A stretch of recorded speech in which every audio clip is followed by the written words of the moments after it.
네, 안녕하세요. 직장인 경매 초보 락교입니다. 네, 오늘은 오늘 발표된 부동산 규제에 대해서 좀 알아보려고 하는데요. 다가오는 6월 19일자부터 이 효력이 발생을 하고요. 기존의 서울 전 지역, 경기 일부, 세종에만 해당됐던 조정 대상 지역과 그리고 지방 이제 대구까지 포함되어 있었던 투기 과열 지구가 다음과 같이 개선이 됐습니다. 한마디로 말하면 서울, 서울 전 지역, 경기 전 지역, 인천 전 지역, 그리고 지방에는 세종, 대전, 청주를 아, 조정 대상 지역으로 묶었다라는 사실이 제일 중요한 내용이라고 말씀드릴 수 있겠습니다. 그 내용을 조금 더 정리해서 살펴보면, 네, 지금 경기, 인천, 대전, 청주 지역을 추가적으로 조정 대상 지역을 설정을 하면서 이 지역에서 이제 주택 거래를 하는 경우에는 네, 보시는 것처럼 자금 조달 계획서를 제출을 해야 하고 또 자금 조달 계획서와 관련돼 있는 증빙 자료를 첨부를 해야 합니다. 뿐만 아니라 뭐 주택담보대출 그리고 전세자금 대출에 대해서도 규제를 하는데요. 주택의 금액과 상관없이 무주택자 같은 경우는 대출을 받고 6개월 이내에 전입 신고를 하셔야 하고, 제가 주택이 있는 사람이라고 하더라도 6개월 내에 기존 주택을 처분해서 1주택을 유지하거나 또는 신규 주택의 전입을 의무화하는 이런 규정이 강화가 됐습니다. 그리고 제일 크게 바뀐 것은 바로 대출 담보 비율에 대해서 말씀을 좀 드려야겠는데요. 기존에는 이제 대전에서, 제가 대전에 살고 있기 때문에 대전에서는 약 70에서 80%까지도 대출이 나왔었습니다. 보통 집 가격의 약 80%에 해당되는 금액에서 최우선 변제 금액을 제해서 마이너스 2천만 원, 예를 들어 1억이다라고 하면 최소 반공제하고 6천만 원, 또는 개인 주택담보대출이다라고 하면 MCI 적용해서 8천만 원까지도 나왔다면, 지금은 무주택자인 경우에 상황에 따라서 50%까지 받을 수가 있고, 내가 기존에 주택이 있는 사람이라면 40%까지 나올 수 있다. 이 말은 기존에 1억짜리 집에 대해서 한 7, 8천 나오던 대출이 이제는 한 4, 5천대로 나온다. 이제 기존에 나오는 거에 거의 절반 수준으로 줄었다. 이제 이렇게 되면 아무래도 이런 대출을 활용해서 투기를 좀 근절하겠다, 이런 의미가 담겨 있다고 볼 수 있습니다.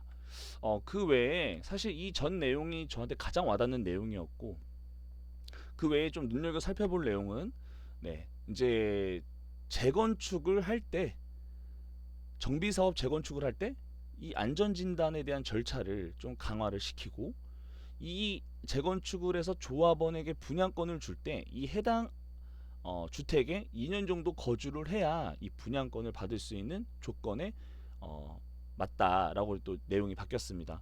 그래서 이 부분은 아마 재건축이 앞으로 조금 더 타이트하게 안전진단을 거쳐서 재건축을 진행을 하고, 여기에 대해서 조합원 분양권을 받을 때도 실거주를 해야 한다라는 조건이 붙은 거기 때문에, 네, 실거주 목적으로 투자를 좀 하시면 좋을 것 같습니다. 사실 저는 법인은 아니라서, 저는 개인 임대주택 사업자를 갖고 있지만 법인은 아니라서 이 부분에 대해서는 저도 눈여겨보진 않았지만, 그래도 내용이 좀 많이 바뀌었기 때문에 이 부분만 좀 말씀을 드리면, 만약에 법인 주택임대사업자라면 주택담보대출이 되지 않는다고 나와 있습니다. 또한 지금 현재 가지고 있는 주택에 대한 보유세가 인상을 하고요. 예를 들어 10억짜리 주택을 가지고 있다. 그러면 여기에 대해서 종합 부동산세가 예를 들어 6억 원을 제하고 기본공제하고 4억에 대한 세금을 부과했다면, 이제는 6억 원 기본공제를 없애고 10억 원에 대한 전체 금액에 대해서 세금을 납부하셔야 한다. 그리고 이제 임대 등록 주택 종부세 합산과세라는 건 우리가 기존에 단기 임대주택으로 4년이나 8년으로 등록을 해서 좀 세제 혜택을 봤었는데, 여기에 등록되어 있는 주택이라고 하더라도 이제 종합부동산세에 합산하겠다라는 내용입니다. 그리고 이것도 좀 꽤 큰데요. 법인으로 주택을 매입을 해서 주택을 매도를 할 때 양도소득세가 10% 추가 세율에서 20%로 인상을 한다니까, 사실 시세 차익을 보더라도 그만큼 세금을 세게 낼 수밖에 없다라는 거죠. 이전에 사실 정부에서는 뭐 개인 임대주택 사업자, 매매 사업자, 법인으로 이렇게 이런 제재를 좀 단계적으로 좀 제재를 하다 보니까 최근에는 이제 법인 주택임대 사업자에서 좀 많은 이런 규제가 좀 덜 되고 있었어요. 그렇기 때문에 좀 법인을 이제 개인이 법인으로 좀 많이들 사업자를 내고 그러다 보니까 법인으로 세제 혜택을 보면서 투기가 좀 과열이 되는 이런 현상을 좀 막아보려고 하는 이런 규제들이 추가가 되었습니다.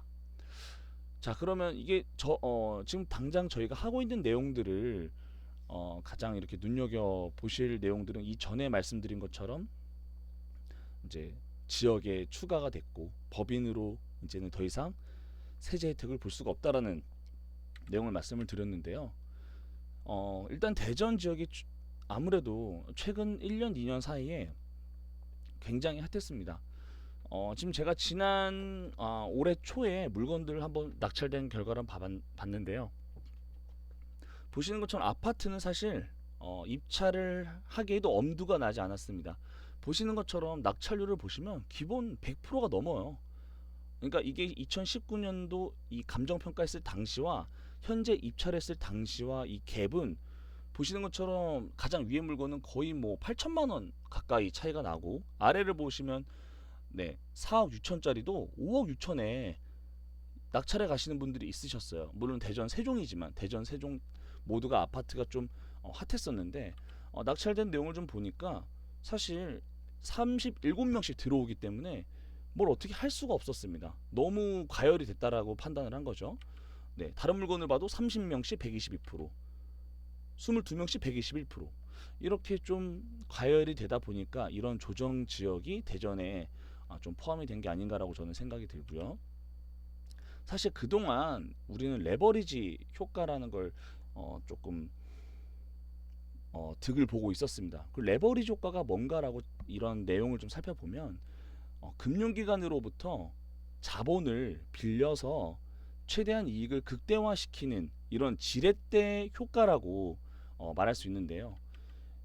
그래서 이 내용을 좀 이렇게 보시면 바로 주택자금대출, 주담대, 흔히 말해서 주담대가 바로 레버리지 효과라고 볼 수 있겠습니다. 기존의 주택가의 뭐 70%, 80%까지도 대출을 해주기 때문에 우리는 1억짜리 집을 살 때도 내 자본 한 2천만 원만 있어도 1억짜리 집을 살 수 있었기 때문에 실제로 현금 1억이 있었더라면 5채의 주택을 대출을 활용을 해서 매입을 할 수 있었던 시절이 있었다라는 거. 그렇기 때문에 이런 것들이 집값이 좀 뻥튀기가 되는 뭐 이런 효과라고 정부에서 판단을 하고 이런 규제를 좀 하게 됐다고 생각을 해볼 수 있습니다. 네, 그러면 이제 앞으로 어떻게 될지 아무도 모르잖아요. 근데 사실은 일부 사람들에게는 이런 규제들이 오히려 기회가 될 수 있습니다. 이게 무슨 말이냐면 아까 말씀드렸던 것처럼 70% 80% 나오던 대출 비율이 이제는 40% 50% 나온다. 그만큼 진입 장벽이 높아졌다라고 볼 수 있겠죠. 어느 정도 현금 자산이 있어야 이제 아파트를 매입할 수 있다라는 건 그만큼 경쟁률이 상대적으로 낮아졌고 현재 현금을 좀 가지고 있는 사람들한테는 오히려 기회로 다가올 수 있다.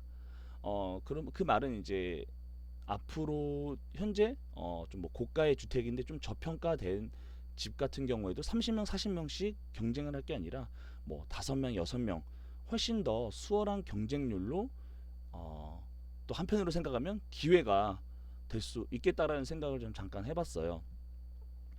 네, 그래서 오늘은 제가 오늘 발표된 이 부동산 대책에 대해서 제가 바라본 시선에서 한번 좀 잠깐 설명을 해보았습니다. 조금 도움 되셨길 바라면서 영상을 마치도록 하겠습니다.